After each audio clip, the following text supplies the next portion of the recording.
Sea otters take it easy in the kelp beds.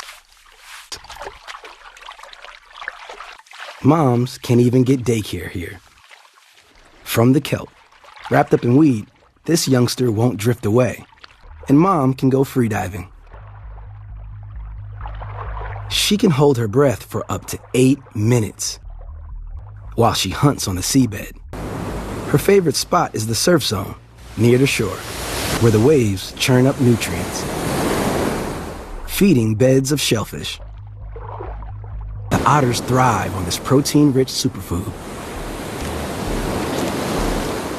There's plenty for everyone, if you can hold on to your catch. The ocean supplies all the otter's needs, even rocks from the seafloor to smash open mussels.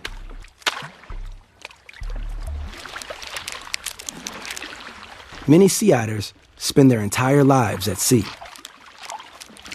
where the year-round riches are in stark contrast to the land.